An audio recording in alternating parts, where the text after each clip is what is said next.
اور دیکھ ذرا تجھے میں نے بچپن سے لے کے آج تک کس طرح ناز و نام سے پالا ہے. تو بچپن سے یتیم تھا, تیرا باپ مر گیا تھا, میں نے لوگوں کے گھروں میں کام کاج کر کر کے میں نے تجھے پالا ہے. اب جب جوانی کے قریب آیا تو نے مجھے چھوڑ دیا, محمد کا در پکڑ لیا ہے, حالانکہ تجھے بہتر پتا ہے کہ محمد سے معاذ اللہ مجھے کتنی نفرت ہے.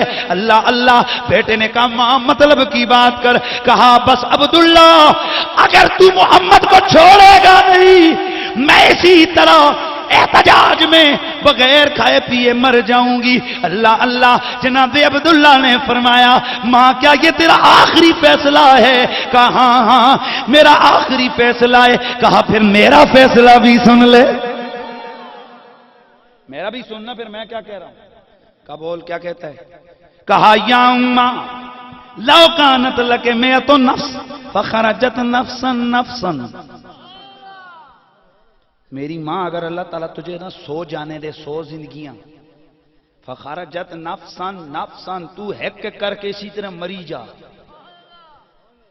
یہ تو ایک زندگی ہے نا تیری, تو 100 زندگیاں اللہ تجھے دے اور 100 دفعہ میرے سامنے اسی طرح ایڑیاں رگڑ رگڑ کے مر جائے. فواللہ ما ترکت محمدا, رب کی عزت کی قسم ہے اور جس سونے کے لڑ میں لگ گیا ہوں میں نے اس محمد کو کبھی نہیں چھوڑنا ہے. نہ بن سکی ہے نہ بن سکے گا, نہ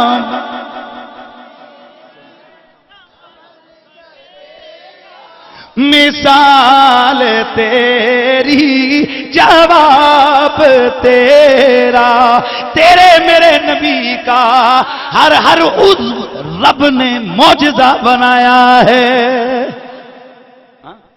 اور وہی چہرہ ہے.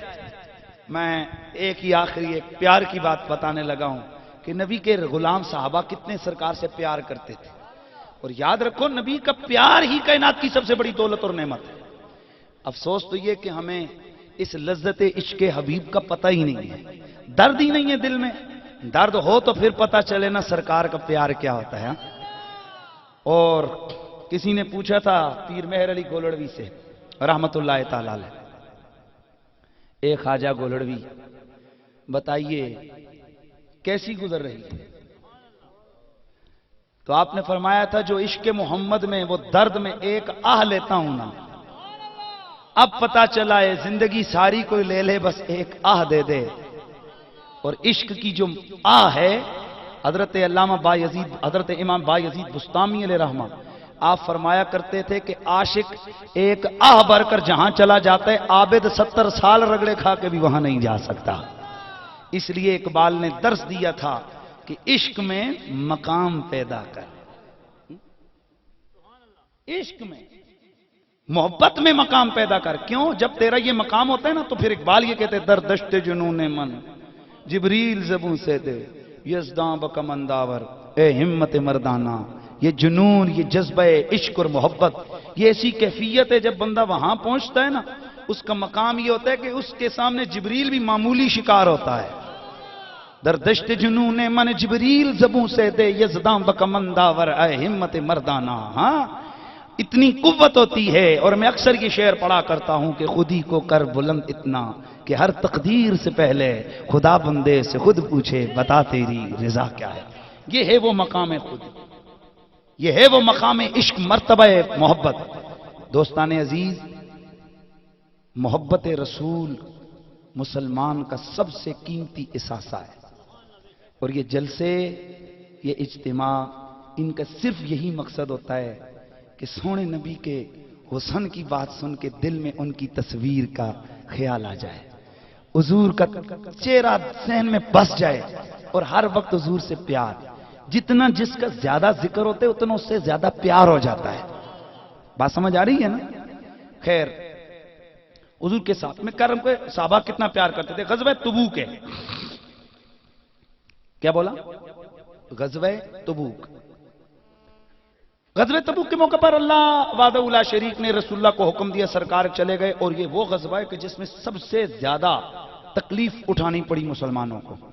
کھانا ختم ہو گیا، پانی ختم ہو گیا، بھوکے پیاسے، گرمی کی شدت ہے، منافق بانے شانے کر کے پیچھے رہ گئے، مدینے میں نہیں گئے حضور کے ساتھ. ہاں جی، کوئی کہتا جی میں ذرا بیمار ہوں، کوئی کہتا جی میں. یہ بانے اکثر بنتے رہتے ہیں. جی کچھ آکھے نا کہ فلانی جی کنجر نچنے نے، دوڑ دوڑ دوڑ دوڑ گڈیاں ہی گڈیاں گڈیاں ہی گڈیاں، فلانی جی میلاد ہو رہے تھوڑا کار نکل جائے. میں صحیح کہہ رہا ہوں. اور پھر ہم لوگوں کے دلوں سے تو نہ جانے یہ دین کی وہ تڑپ کہاں چلی گئی یار. ایک وہ دور ہوتا تھا کہ جناب لوگ علماء کی ایک بات کے لیے ترستے تھے. وہ شاید میں سمجھتا ہوں کہ شاید ہم لوگ بے عمل ہو گئے، شاید یہ وجہ ہے، یا پھر آپ جو بالکل ہی دنیا دار ہو گئے ہیں. دونوں میں سے کوئی ایک وجہ تو ہے، کچھ نہ کچھ تو وجہ ہے.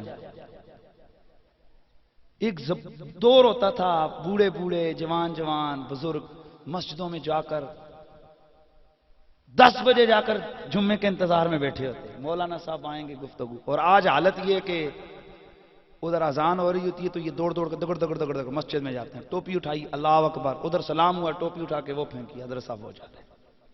اتنا سا ہمارا تعلق رہ گیا.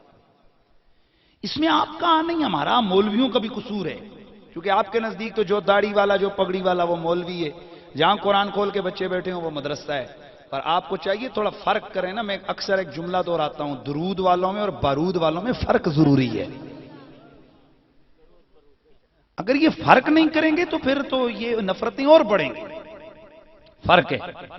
درود والوں کا میسج ہے محبت کا، درود والوں کا میسج ہے پیار کا، درود والوں کا میسج ہے احترام کا، احترام آدمیت، احترام انسانیت، اخلاقیات، اخلاق، حسن اخلاق، جان کی قدر. کسی کے ایک مومن کے قطرے خون کی وہ قیمت ہے کہ میرے رسول نے کعبہ شریف کے پاس گئے، میرے آقا نے فرمایا یا کعبہ ان حرمت المؤمن الاعظم حرمتا منک. او کعبہ تو اللہ کا گھر ہے، لیکن جو بندے مومن کی حرمت ہے وہ تیری حرمت سے زیادہ ہے. حضرات آج کیا ہو رہا ہے؟ انسانیت کی قدریں مٹ گئی ہیں. جہاں جس کا دل کرتا ہے 10-15 مار دیتا ہے. اور اوپر ظلم تو یہ کہ مسجدوں کے ممبروں پہ بیٹھنے والے وہ اس کو جہاد کا نام دے کر اس کو جنت کا ٹکٹ دے رہے ہوتے ہیں. لا حول ولا قوت الا باللہ. میرے رسول کا تو فرمان ہے، جس نے کسی مسلمان بھائی کی طرف غصے سے اسلحہ سیدھا کیا، ابھی چلایا نہیں، اس کے اعمال چلانے سے پہلے ہی ضائع ہو جاتے ہیں. غصے سے اسلحہ سیدھا کرنے والا اگر کسی مسلمان بھائی کی طرف سیدھا کرے اسلحہ، اس کے اعمال ضائع.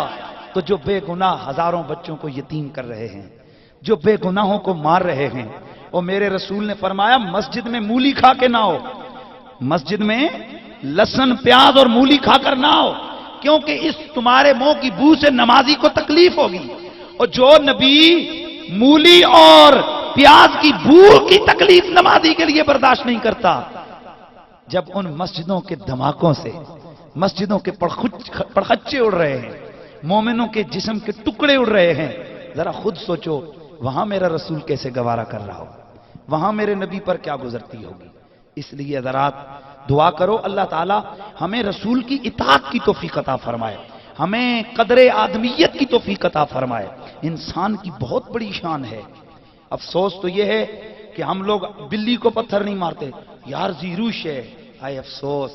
اور بھائی اگر کو تھوڑی سی بات ہو اس کے منہ پہ تھپڑ کیا اس کو گولی مارنے کو تیار ہوتے ہیں. کیا یہ ہمارا ایمان ہے؟ یہ ہمارا اسلام ہے؟ اور جب ایک بلی، اور حدیث ہے میرے رسول نے فرمایا ایک فاحشہ زانیہ عورت تھی، ایک جگہ گئی تو کتا پیاس سے بلک رہا تھا اور کنویں کے کنارے یہ جو ہے نا گارا مٹی یہ چاٹ رہا تھا. اس کو ترس آیا، اس نے اپنا دوپٹہ اتارا، دوپٹہ اتار کر اس کو نچوڑ کے اپنے جوتے میں پانی پلایا. کتے نے پانی پیا، رب نے اس کی خطاؤں کو بخش کے اس کو اپنے قربت عطا فرما دی.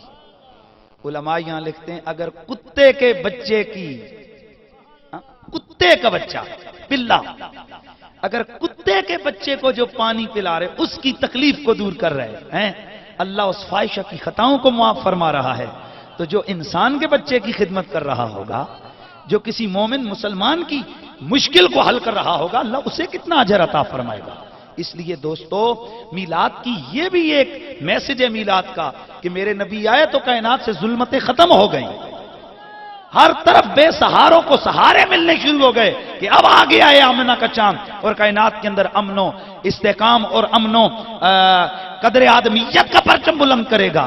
تو ہم اس نبی کے میلاد کرنے والے ہیں، دعا کرو اللہ تعالی ہمیں میلاد کی روح کو سمجھنے کی توفیق عطا فرمائے، ہمیں اس میسج، یہ جو دین ہے اس کو سمجھنے کی اللہ توفیق عطا فرمائے۔ تو خیر وقت کافی بیت گیا ہے، میں چاہ رہا تھا کہ وہ حدیث آپ کی نظر کرتا، بہرحال جلدی سے عرض کر دیتا ہوں کہ منافق گھر میں چھپ گئے، 3 صحابی تھے، حضرت ہلال بن امیہ، حضرت کعب بن مالک اور ایک دوسرے صحابی تھے مرارہ بن ربیع، یہ پیچھے رہ گئے۔ سرکار گئے جہاد کر کے غزوہ تبوک سے واپس آئے،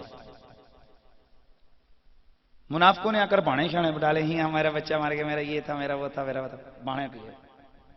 سرکار صلی اللہ علیہ وسلم میرے کریم مدنی آقا نے کہا ٹھیک ہے، حضور نے معاف کیا مطلب سرکار نے کہا ٹھیک ہے، درگزر کیا۔ یہ جو صحابی تھے انہوں نے سچ سچ بتا دیے جی کہ اصل میں ہمارا کچھ اس طرح کے گھریلو معاملات میں الجھے تھے، اور پھر لشکر آگے چلا گیا، ہم نہیں جا سکے۔ میرے نبی نے فرمایا کہ جب تک اللہ کی طرف سے کوئی حکم نہیں آتا ان سے کوئی بات نہیں کرے گا۔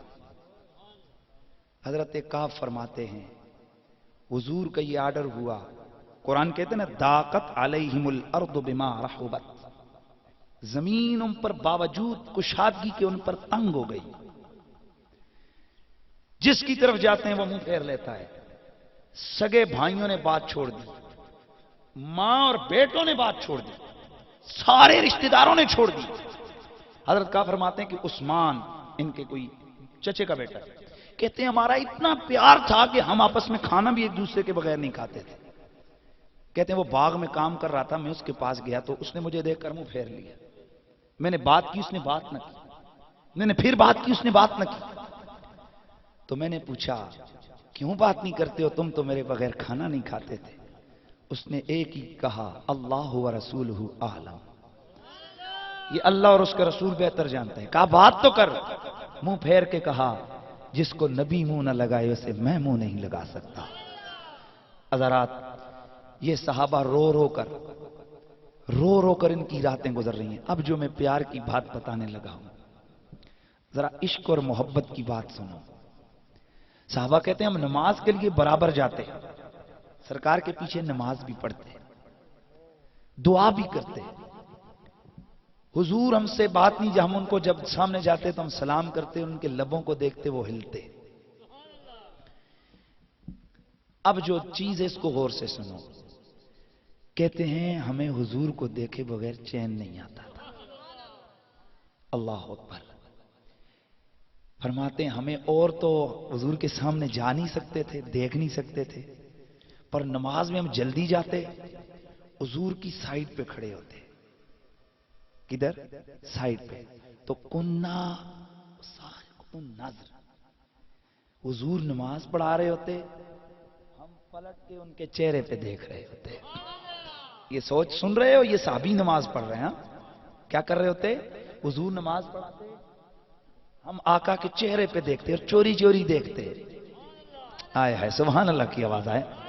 اب غور کرو یار، یہ سرکار کا کتنا پیارا چہرہ تھا کہ جس چہرے کی دیدار کے بغیر صحابی اور موقع نہیں ملتا، نماز کے اندر بھی ادھر دیکھتے ہیں۔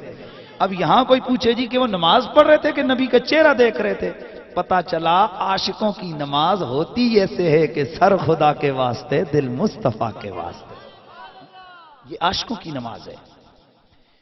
کہتے ہیں کہ پھر انہیں جب دیکھا کہ کوئی بھی منہ نہیں لگاتا، انہوں نے اپنے آپ کو ستون کے ساتھ رسیوں سے باندھ دیا، کھانا پینا ختم، اللہ کی رحمت جوش میں آئی، پیغام آیا میرے حبیب میں نے ان 3 کو معاف کر دیا۔ سرکار نے فرمایا جاؤ جا کر انہیں خوشخبری سناؤ۔ اب ذرا جملہ سننا، ایک صحابی دوڑے ہوئے آیا کر کہا کہ نبی پاک نے تمہیں معاف کر دیا ہے۔ اتنے خوش ہوئے، پاس اور کچھ نہیں تھا، کپڑے اتار کے انہیں دے دیے۔ کا انعام میں یہ ہے، ہمارے پاس یہ جبہ، یہ کپڑے، یہ تو لے لے، تو نے اتنی خوشخبری سنائی ہے کہ رب کا رسول ہم سے راضی ہو گیا ہے۔ اللہ اکبر۔ انہوں نے کہا کھولیں، انہوں نے کہا نہیں، اب تم نہیں کھولو گے، اب وہی کھولے گا جس کے لیے ہم بندے ہیں۔ اب آ گیا نا، پیار آ گیا، اب پتہ ہے کہ رب کی حمایت مل گئی ہے، قرآن آ گیا ہے، کہا اب وہی کھولے گا کہ جس کے لیے بندے ہیں۔ صحابی گئے، یا رسول اللہ وہ تو بندے ہوئے ہیں اور کھلنے کا نام ہی نہیں لیتے۔ کہا کیا کہتے ہیں؟ کہا سرکار وہ کہتے ہیں کہ جب تک آپ نہیں کھولیں گے وہ نہیں کھلیں گے۔ میرے آقا آئے، آ کر اپنے گورے گورے نازک نازک پیارے پیارے ہاتھوں سے کھولا۔ حضرت کعب فرماتے ہیں حضور ہماری رسیاں کھول رہے تھے، ہم ان کے چہرے کی زیارت کر رہے تھے۔ حضرات یہ عشق ہے صحابہ کا، یہ پیار ہے صحابہ کا، اور یہی وہ میراث ہے ہم مومنوں کی جو ہم سے گم ہو گئی ہے۔ یہ جلسے، ان کا انعقاد، اس کا یہی مقصد ہوتا ہے کہ تاکہ حضور کا پیار ہمیں مل جائے، حضور کی محبت ہمیں ملے، اور اس نبی کی رضا اور خوشی کے لیے۔ دیکھیں اگر کوئی علاقے کا پولیس کا آفیسر ہو، وہ اپنے ماتحت سے کہہ دے کہ بھائی میں آ رہا ہوں یہ کام کر دینا، تو اس کو دوڑیں لگی ہوتی ہیں کہ میرے آفیسر کا آرڈر ہے۔ حضرات آفیسر کے آرڈر کے لیے ہم لوگ کتنی اتباع کرتے ہیں کہ دنیا کی تنخواہ کی ہمیں لالچ ہوتی ہے۔ تو جس نبی نے سینکڑوں دفعہ میں کہا نماز نہ چھوڑنا، نماز نہ چھوڑنا، نماز نہ چھوڑنا، ذرا غور کریں ہمیں اس کی بات کا کتنا لحاظ ہے، ہمیں اس کی بات کی کتنی فکر ہے۔ آؤ آج کے اس جلسے سے یہ عہد کر کے اٹھیں کہ انشاءاللہ اللہ تعالیٰ ہمیں توفیق دے، ہم ہر وہ کام کریں گے جس سے اللہ اور اس کا رسول راضی ہوگا۔ کہیے انشاءاللہ۔ اور پھر میرے نبی کا چہرہ سب سے سونا تھا۔ بس میں آخری میں کچھ جس کو کہتے ہیں نا گین کرنا، یہ جلسے سے گین کرنے والی بات ہے۔ میرے نبی کا چہرہ سب سے سونا تھا۔ آپ اتنے لوگ بیٹھے ہو، سونا کیسا تھا میرے نبی کا چہرہ کہ آپ نے سنا کہ ایک چھائی بھی نہیں تھی، ایک داغ بھی نہیں تھا، لیکن سرکار کے بال بڑے پیارے تھے، داڑھی کے گھنے بال، داڑھی آپ کی چھاتی اس سے بھری ہوئی۔ حضرات ہم نبی سے پیار کا دعویٰ کرتے ہیں، لیکن ہمارے چہروں پہ نبی کی سنت سجانے کا ہمیں توفیق نہیں ہے، اور ہمیں اس سے الرجی ہوتی ہے کہ یار خیر ہے او جی داڑھی رکھ کے بھی تو لوگ، جو داڑھی رکھ کے گناہ کرتا ہے وہ ایک گناہ کرتا ہے، اور جو داڑھی منڈوا کے گناہ کرتا ہے وہ دو گناہ کرتا ہے، ایک داڑھی منڈوانے کا اور دوسرا جو دوسرا گناہ وہ کر رہا ہے۔ آؤ آج سرکار کے محفل میں ایک تھوڑا سا ایک کوشش تو کرتے ہیں، جذبہ بناتے ہیں۔ کون کون ہے آپ میں سے جو حضور کی محبت میں یہ کہتے ہیں کہ انشاءاللہ جو داڑھی اس سے پہلے کٹوا رہے تھے اب کٹوائیں گے نہیں، اور جو منڈوا رہے تھے اب منڈوائیں گے نہیں؟ اپنی جگہ پہ کھڑے ہوں تاکہ اللہ تعالیٰ کرم فرمائے، سب پہ کھڑے ہو جائیں، جس کو اللہ نے توفیق عطا فرمائی ہے، کھڑے ہو ماشاءاللہ ماشاءاللہ، جس کو دیکھ کر ماشاءاللہ ماشاءاللہ۔ اور بھی دوست کھڑے ہوں جو یہ وعدہ کرتے ہیں انشاءاللہ سرکار کی محبت میں داڑھی اگر کٹوا رہے تھے تو کٹوائیں گے نہیں، اور اگر منڈوا رہے تھے تو منڈوائیں گے نہیں۔ کھڑے ہو جائیں اپنی ماشاءاللہ اپنی اپنی جگہ پر۔ یہ اتنا بڑا اجتماع اور اتنے سے حضور کے عاشق۔ رات کو یار میں نے ایک جگہ تقریر اسی آپ کے علاقے میں گیا تھا، وہاں پر الحمدللہ 90% لوگ کھڑے ہو گئے تھے۔ آپ میں اٹھے ماشاءاللہ ماشاءاللہ۔ جو ان میں سے کیا حضور کا پیار نہیں ہے آپ کے دل میں؟ تو چلیں جتنا ماشاءاللہ اے نعت خان ماشاءاللہ ماشاءاللہ، اللہ آپ کو جزا دے، اللہ آپ کو جزا دے۔ تو یہ بس تشریف رکھیں، اللہ آپ کو قبول فرمائے اور آپ کو ثابت قدمی عطا فرمائے۔ اللہ تعالیٰ میری اور آپ کی حاضری اپنی بارگاہ میں قبول فرمائے۔ میرے ساتھ مل کے ذرا اور یہ دعا کرو، اللہ تعالیٰ ہمارے بھائی مسرت نواز صاحب کے دنیا عقبہ کی بھلائیاں نصیب فرمائے، اور یہ جو حضور کا ذکر کی محفل ہے اللہ اس کو قبول فرمائے۔ ابھی گفتگو کے بعد فوراً نماز، اور نماز کے بعد باقی معاملات ہوں گے۔ میرے ساتھ مل کے ذرا یہی ایک نعرہ بلند کیجئے، نعرہ تکبیر، نعرہ رسالت، نعرہ رسالت، نعرہ حیدری، نعرہ غوثیہ، وآخر دعوانا الحمدللہ رب العالمین۔